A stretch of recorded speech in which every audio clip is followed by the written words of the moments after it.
are our biggest lymph nodes? Yep, we got some big ones here for sure.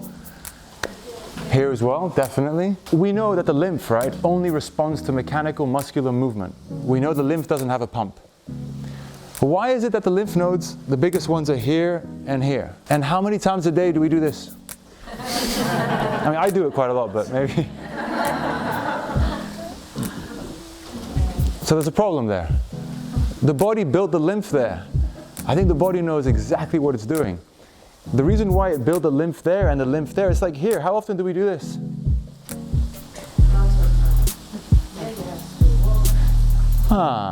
This is very different to this.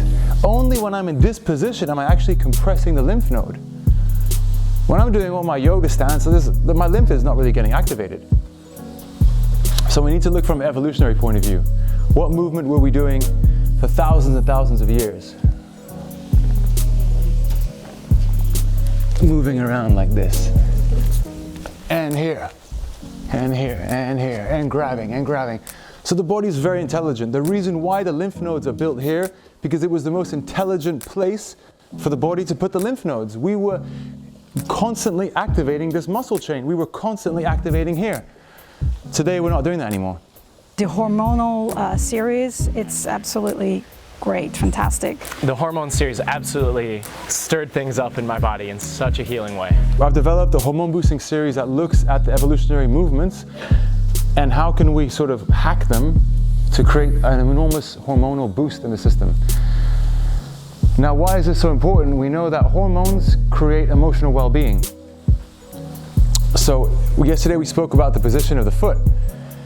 We've been walking on our heels for 20,000 years. We've been walking on our toes for 200,000 years. If you're doing trainings where you're on your toes, you're activating neuromuscular pathways that are 200,000 years old. If you're doing trainings or yoga where you've got your weight on your heel, you're activating neuromuscular pathways which are 20,000 years old. 200,000 years old hormonal response compared to 20,000 years old hormonal response. What's more exciting? We want to go to this stuff.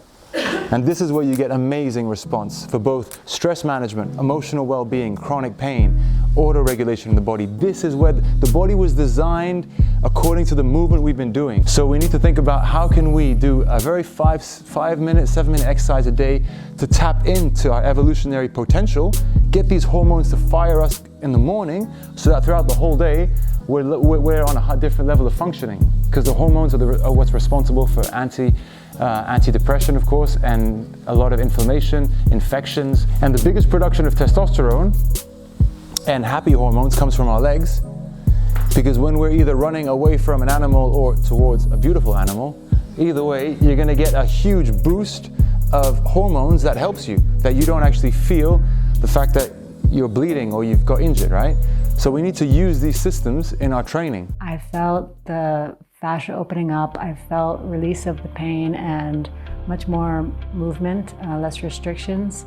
The difference from day to day, keeping up each exercise, was phenomenal. I had no pain or issues in my knee or my shoulder since starting a month ago. Due to my basketball career, I've had many injuries. I tore my ACL. I've just had a lot of ongoing issues with my knee since then, until I met Sebastian and started NSR, and it has completely changed my knee. It just released a lot of pressure in my shoulder, and something was really releasing. So I'm really happy about that. It's more immediate than yoga or karate. I don't know, any type of exercise. It's a pretty impactful in a short amount of time. It's very effective. I was not having much progress with these issues until I started this Bartu-NSR method. So I'd highly recommend it. I wasn't able to run for almost 5 years, and through constant NSR practice, I am now able to run and also sprint thanks to NSR.